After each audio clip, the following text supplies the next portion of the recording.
Continuamos con patología del manguito rotador bajo ecografía por el doctor Marrero, de Argentina.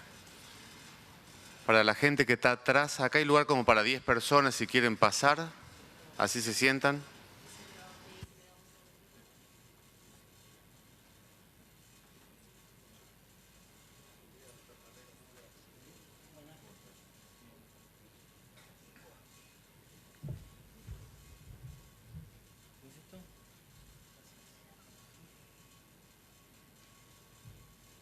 Bien, buenos días, ¿qué tal?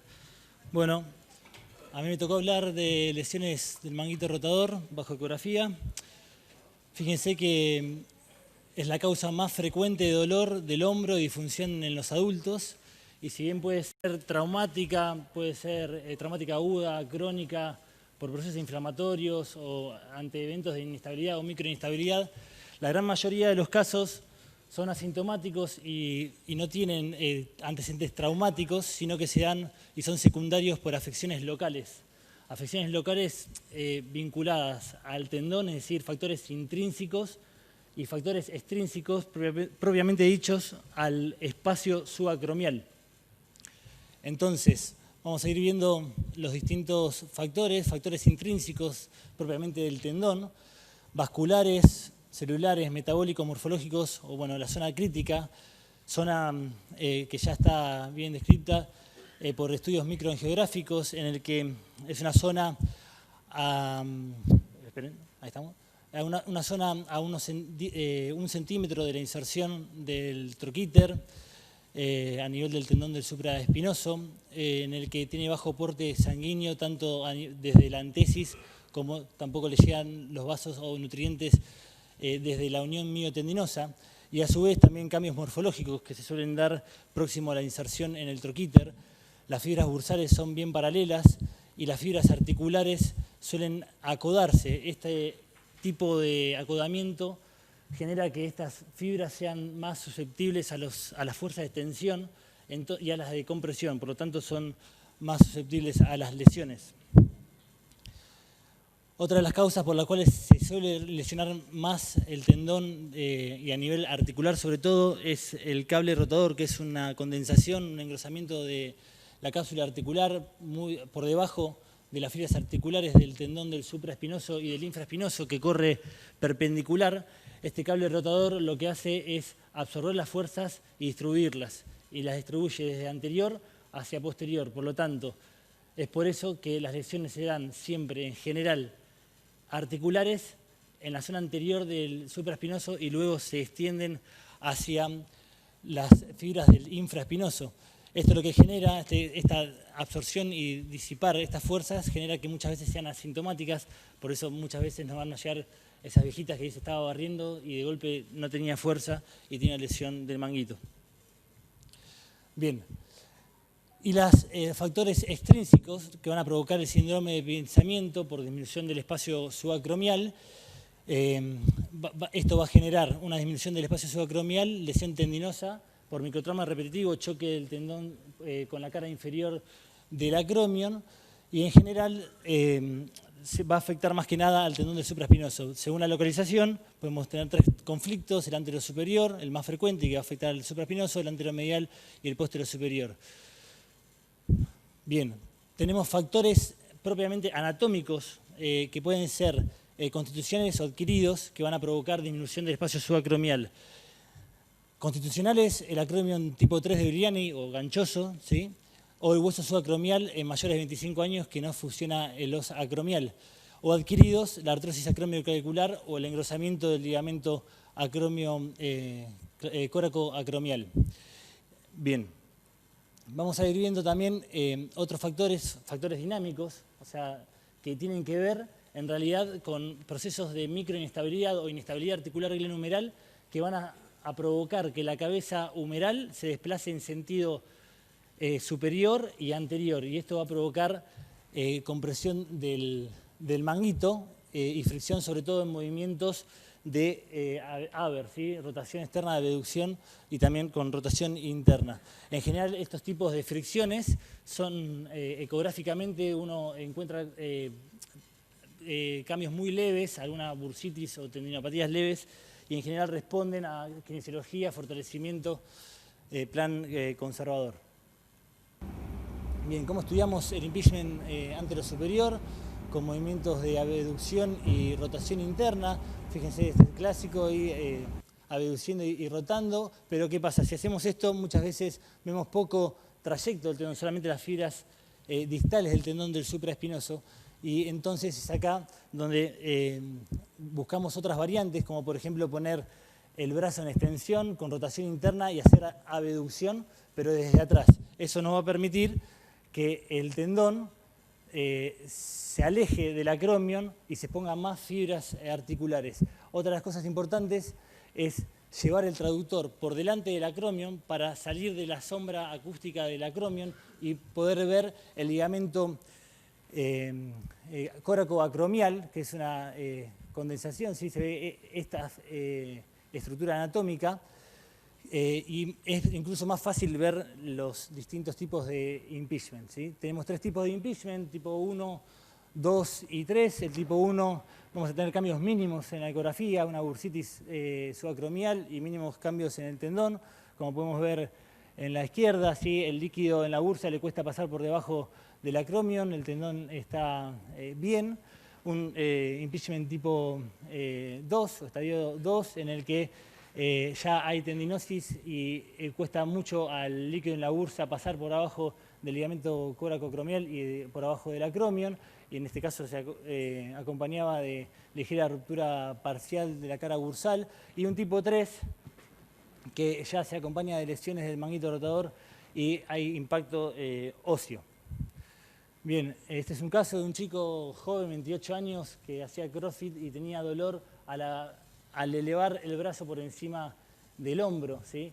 En este caso tenía NIR positivo y fíjense cómo se puede ver y se palpaba. Siempre es importante, no solamente, además de interrogar al paciente, revisarlo, hacer maniobras semiológicas y poner la mano en el hombro para ver si se sienten chasquidos o crepitaciones. En este caso, fíjense cómo la bursa en movimientos cuando vuelve abducía y cuando volvía sentía el chasquido y se ve la bursa, vamos a ver si arranca de vuelta, ahí estamos, fíjense cómo se produce el resalto cuando sale por debajo del acromion.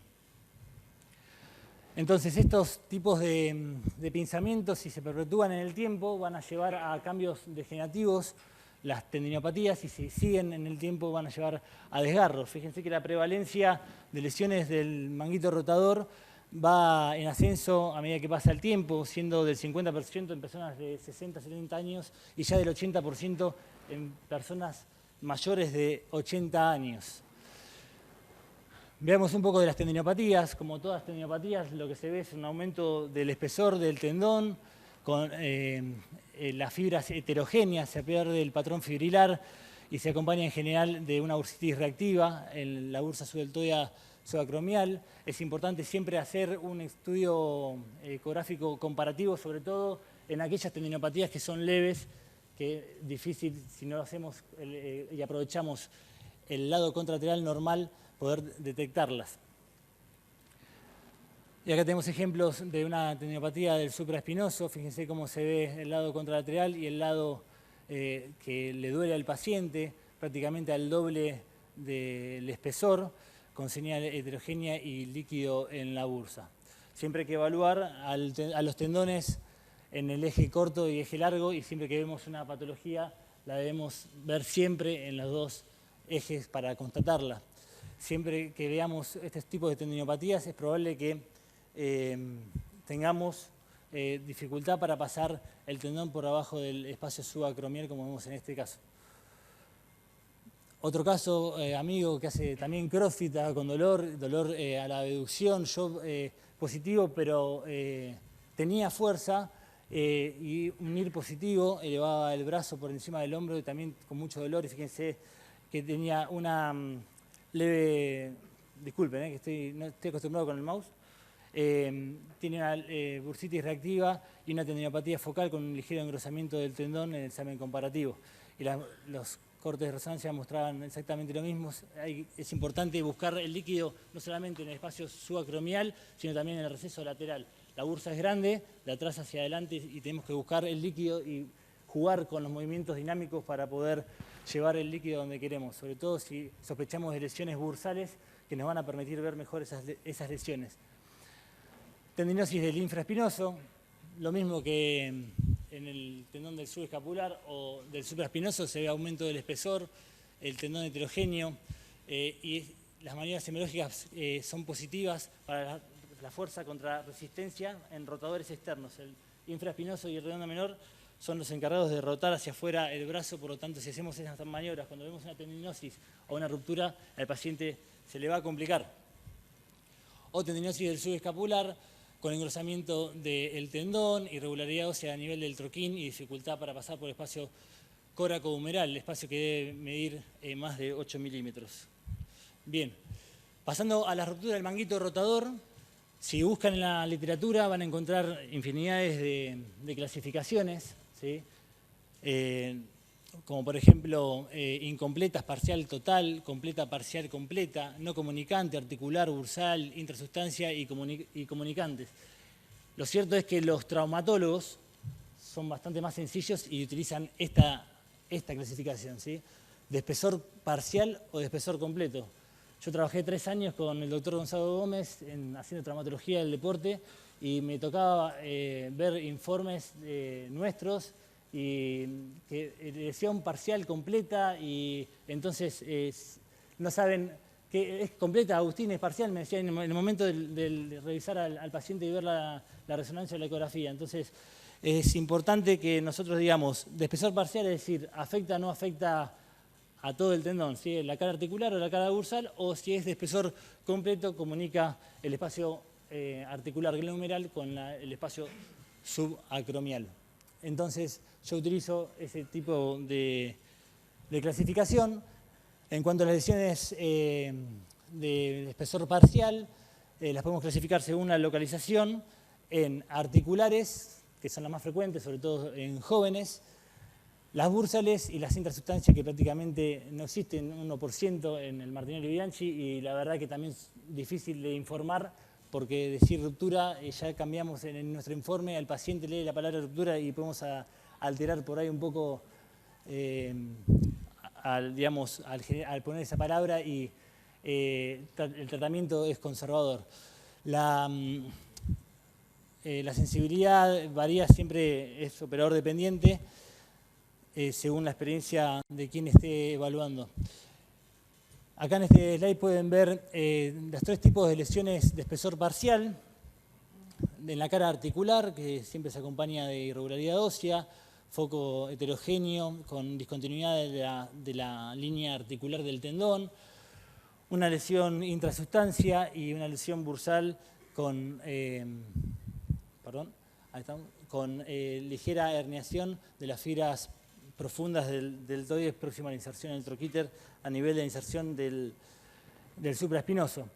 Las podemos clasificar según el grado 1, 2 y 3, según el espesor que ocupa del tendón, 3 milímetros, menor de 3 milímetros, grado 1, entre 3 y 6 milímetros, grado 2, y mayor de 6 milímetros, grado 3. Yo la verdad que no utilizo esta clasificación, sí digo cuánto tiene de espesor, si más del 50% o solamente quedan algunas escasas fibras continuas bursales, ¿no? Si estoy hablando de una lesión articular.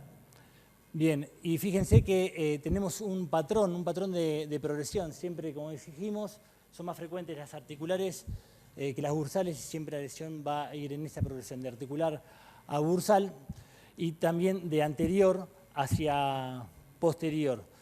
Este tipo de progresión es mucho más frecuente que la progresión anterior, aunque la progresión anterior tiene peor pronóstico porque genera mayor signos de infiltración grasa, por lo tanto signos en general de irreparabilidad cuando comparado al clásico patrón de progresión. Pasando a las rupturas de espesor parcial de la arcada articular, son las más frecuentes en los jóvenes, pero también son bastante dificultosas para hacer el diagnóstico, y esto se debe a que el acodamiento de las fibras, eso genera que haya que cambiar la presión del traductor para poder diagnosticarlas. También se puede confundir con foco de tendinosis y hay que estar muy atentos a la clínica del paciente, ¿no? Porque si es un paciente que dice, no, vengo con dolor y el dolor no me cambió, ahora si es un paciente que viene con dolor y jugando al tenis sacó y sintió un tirón y yo veo un área heterogénea, me inclinaría más a que esa zona sea más que de tendinosis de ruptura parcial. La escasa cantidad de líquido interarticular genera que muchas veces no podamos meter líquido en ese defecto, entonces sea difícil de diagnosticar. En estos casos es importante por ahí hacer algún estudio de artorresonancia que aumenta la sensibilidad diagnóstica, como por ejemplo en este caso, que yo acá hice un poco de trampa, un paciente rugbyer de 22 años que viene con dolor de ya 3 años de evolución y tendinosis del supraespinoso diagnosticada con resonancia. En el último tiempo tuvo más dolor luego de un partido ante un tackle y bueno, entonces lo que se le veía era una ruptura. Le inyecté intraarticular 12 centímetros cúbicos de solución fisiológica con gadolinio y bueno, se le ve como el líquido llega a la cara articular, a la inserción, e incluso se veía una línea, una banda aneicogénica, así que el líquido estaba metiéndose en el medio, intrasustancia, estaba haciendo un quiste por delaminación. Entonces, estas son las lesiones que se denominan tipo pasta, ¿sí? Las avulsiones de la inserción en el troquíter del supraespinoso, ¿sí? Que ya la clasificó Ellman en grado 1, 2 y 3, y lo que hizo fue dividir al troquíter, el footprint, en 3. Entonces, el grado 1 va a afectar 1/3 del footprint, el grado 2, 2/3, y el grado 3, 3/3. Acá lo importante es ver si afecta o no el 50%, porque se basan en eso, en si es quirúrgico o no. Pero en la práctica, por ejemplo, este chico que estábamos viendo anteriormente, el rugbyer, tenía más del 50% y tenía una delaminación y no lo operaron. Lo operaron, le pusieron un corticoide, anduvo bien y hasta el día de hoy no se operó. O sea que tampoco es que si el 50% se operan. Eso depende mucho también de qué tipo de paciente tengamos y qué actividad haga. Con respecto a las lesiones de la cara bursal, fíjense que son menos frecuentes que las articulares, pero son mucho más fáciles diagnosticables por nosotros. Eso porque en general generan enganche, juntan líquido en la bursa subdeltoidea subacromial y eso nos favorece para ver el defecto del tendón. En general despiertan de noche porque el líquido en la bursa genera mucho dolor. El paciente les dice que cuando se apoyan de ese lado se despiertan y muchas veces también se les irradia el dolor hacia el codo y esto también tiene que ver porque el deltoides suele hacer sobrecarga, sobre todo en los primeros de 0 a 30 grados de abducción, que eso es la función del supraespinoso. Entonces, por eso es que se irradia hacia el codo y muchas veces nos piden ecografía de codo y la patología está en el hombro y eso lo tenemos que saber y hacer una buena semiología para poder detectarlo, ¿sí? Entonces, también es importante cómo vamos a poner al paciente, ¿no? Porque si tenemos una lesión bursal, la maniobra de Crash, esta maniobra, la clásica, genera mucha tensión del tendón y por lo tanto nos puede ayudar a ver lesiones bursales porque se introduce el líquido en el defecto, mientras que la otra, o sea, también obviamente se pueden ver en las dos, pero siempre es bueno variar y tratar de jugar para llevar el líquido a donde uno quiere. Este otro caso, una lesión de la cara bursal, fíjense cómo de anterior a posterior, desde el tendón de la porción larga, se empieza a ver el defecto y cómo se hernia ligeramente el deltoides en un eje longitudinal y se ve mucho mejor en el eje corto, como el tendón pierde espesor y se hernia parcialmente el deltoides, es una lesión de espesor parcial en la cara bursal. Esta es la resonancia de la misma paciente, no me va para atrás, bueno, ahí está, que tenía mucho líquido en la bursa y las fibras bastante retraídas y incluso se sentía el chasquido cuando hacía abducción del brazo. Hay que tener cuidado en estas lesiones de no informarlas como lesiones de espesor completo, lesiones que se retrae las fibras bursales, pero hay fibras continuas, como en este caso, este video que me pasó el doctor Gonzalo Gómez, se ve la lesión bursal, pero las fibras articulares están continuas. Y una lesión de espesor parcial del tendón del subescapular, en el que siempre tenemos que ver las fibras superiores del tendón del subescapular que van a generar microinestabilidad del bíceps. El tendón del subescapular es un tendón que es multipenniforme, tiene 4 tendones y siempre tenemos que ir a la inserción del troquín y ver el más superior para no pasar por alto estos tipos de lesiones. En general provocan estas inestabilidades del bíceps y podemos ver al tendón de la porción larga engrosado, heterogéneo, con signos de tenosinovitis. Siempre que veamos estos tipos de lesiones tenemos que hacer maniobras dinámicas de rotación interna y externa para ver la inestabilidad del tendón del bíceps en la corredera y, como les decía, siempre tener en cuenta los 4 tendones y hacer hincapié en el más superior. Bien, seguimos con las lesiones de espesor completo. Las lesiones de espesor completo son aquellas que comunican la articulación glenohumeral con el espacio subacromial y se pueden clasificar según la dimensión y extensión en grado, o sea, en pequeñas, menor de 10 milímetros, medianos entre 10 y 30, grandes entre 30 y 50 y masivos más de 50 milímetros. La verdad que también hay otros tipos de clasificaciones y sobre todo a nivel de la clasificación de rupturas masivas retraídas, que ya la vamos a ir viendo. Pero bueno, son lesiones que afectan a todo el espesor del tendón y comunican la articulación con el espacio subacromial. Este es un caso de una lesión de espesor completo de las fibras anteriores, quedan muy escasas fibras continuas posteriores. Es importante que hagamos un barrido desde anterior hacia posterior para poder ver el tipo de lesión, ¿no? Estas son fibras posteriores y cuando me iba hacia anterior se veía el cabo tendinoso retraído. También es importante que hagamos maniobras semiológicas para ver. En este caso, el paciente tenía lesión solamente de las fibras anteriores y centrales del supraespinoso, pero tiene fuerza y eleva el brazo de un shock positivo, pero comparado al contralateral positivo, pero puede elevar el brazo. En cambio, en las lesiones masivas, el paciente intenta elevar el brazo y se acompaña con la escapulotorácica.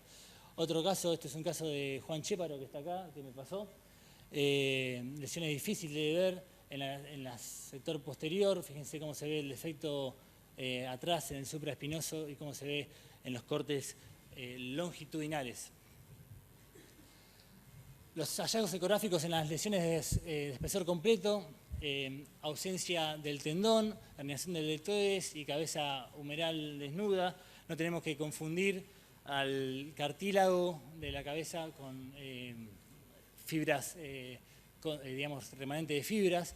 Este es un caso también para que vean las distintas, una lesión de espesor completo de este lado, del supraespinoso, contra el otro caso que ya lo vimos anteriormente, la lesión de espesor parcial, en este caso de las fibras bursales y en este caso de la derecha, lesión de espesor completo en un eje corto.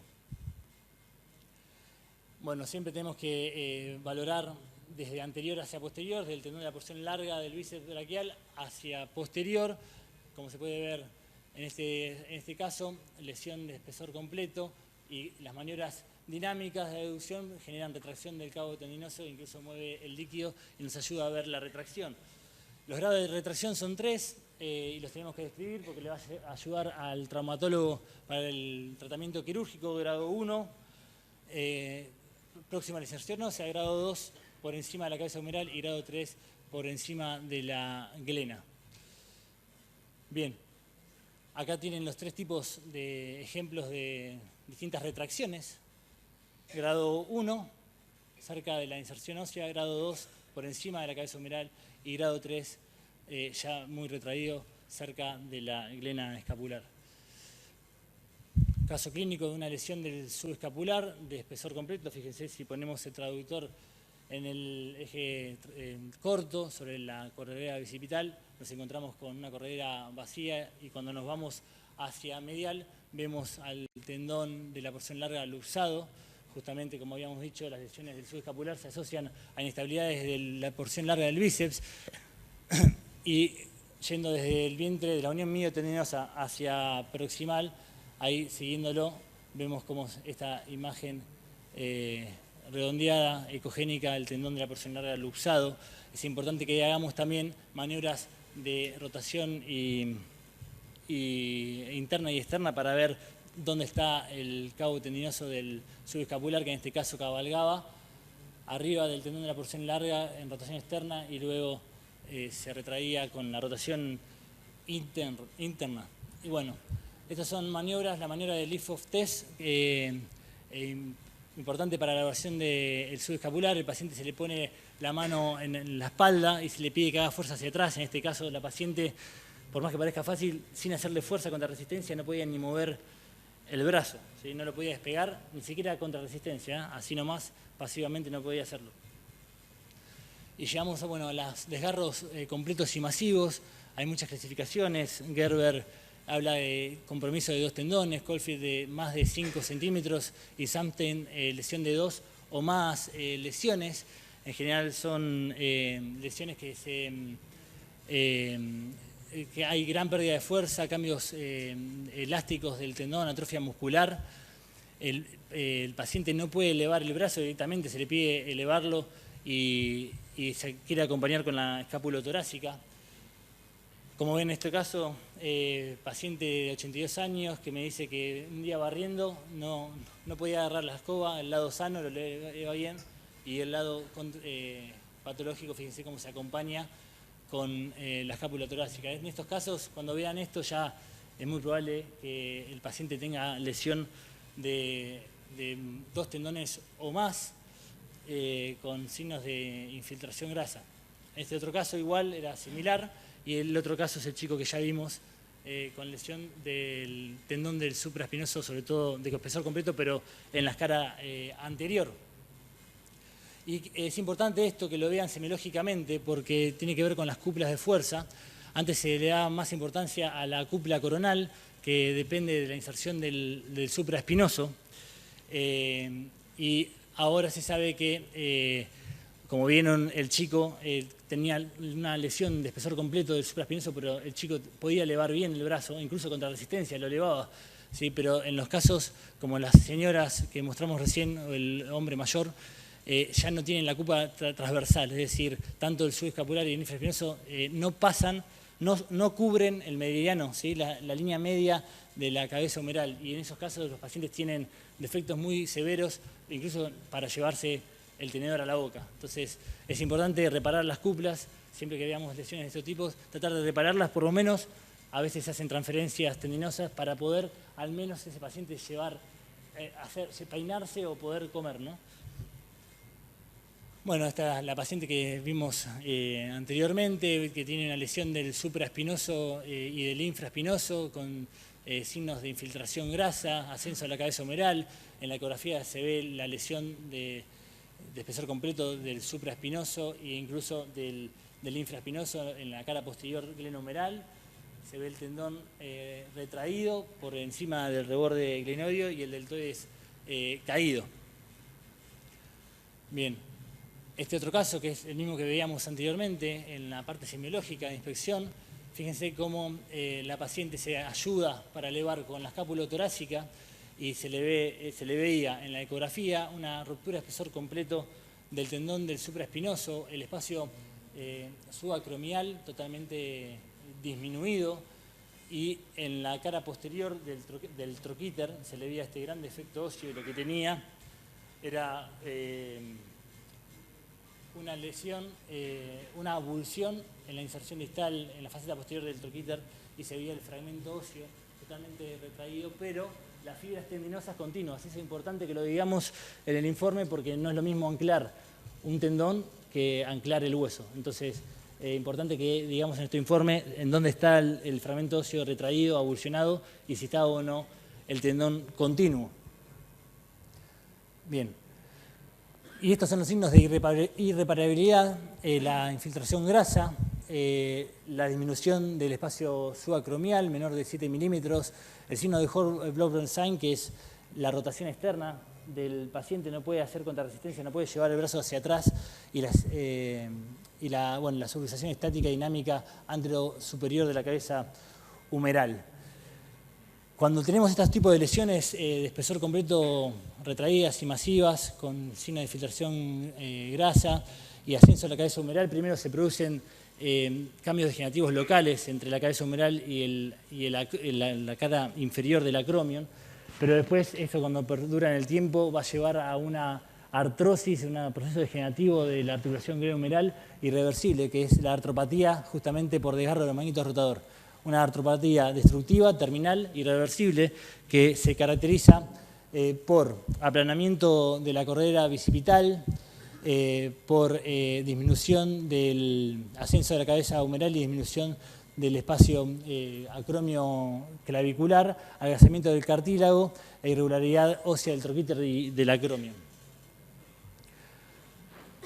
Bien. Y por último, las teniopatías calcificantes, que las separé porque tienen causa, la causa no es por el impingement que veníamos viendo subacromial, que va a provocar la lesión en estos casos del supraespinoso, la más común, pero tienen en general, es idiopática y en general afecta al supraespinoso, al infraespinoso y en menor medida al subescapular, más frecuente en mujeres de entre 40 y 60 años, y la fisiopatología, si bien es idiopática, lo que se supone es que hay una hipoxia local que lleva a una metaplasia fibrosa y a depósitos de hidroxiapatita cálcica en el tendón. Podemos tener tres tipos de calcificaciones, tipo 1, 2 y 3, que se van a ver de esta manera en la radiografía. Tipo 1 es radiopaca en la radiografía, tipo 2 y 3 en general por reabsorción son semilíquidas y cuesta más verlas.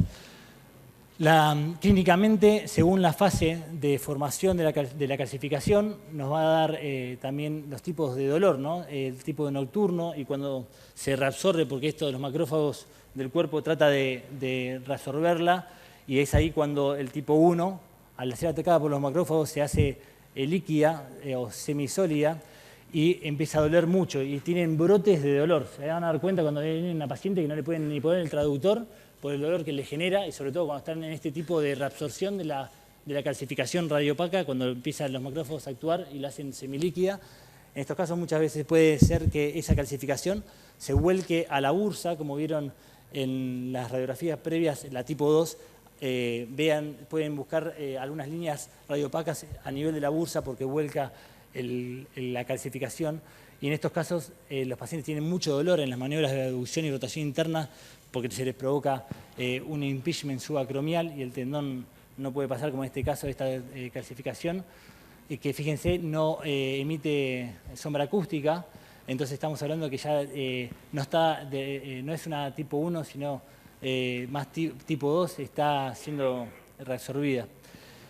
En general curan solas con el tiempo, y cuando no revierten, porque la historia, digamos, natural es que se reabsorban, pero si persiste el dolor, se hace un tratamiento con analgésicos, hielo local o onda de choque, fisioterapia, y en casos que no funcionen en estos tipos de tratamiento conservador, infiltraciones locales con corticoide, y en muy pocos casos se operan, y en este caso que le voy a mostrar es una paciente radióloga, colega nuestra, que se le ve la calcificación. Fíjense que no tiene casi sombra posterior, se ve el troquín, una calcificación en el subescapular, y en este caso se operó porque no había forma que le revierta el dolor, estaba con más de 6 meses, y este video me lo pasó Gonzalo Gómez, y fíjense, son calcificaciones en pasta de dientes, y fíjense por qué lo dicen.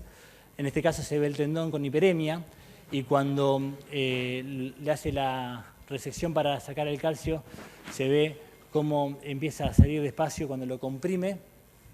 Ya terminó. ¿Sí? Ahí está la pasta de dientes, ¿sí? Una calcificación tipo 2, 3 saliendo del tendón, y esa hiperemia es terrible cómo revierte, ni bien se saca la calcificación y le hace la sutura. Bueno, como conclusión, síndrome del pinzamiento, la causa principal de la lesión del manguito rotador. El tendón supraespinoso es el más afectado, y sobre todo a nivel de la cara articular. Recordar siempre la progresión de la lesión, porque no vayamos a buscar una lesión aislada del infraespinoso cuando sabemos que las más frecuentes son las articulares del supraespinoso y en el sector anterior.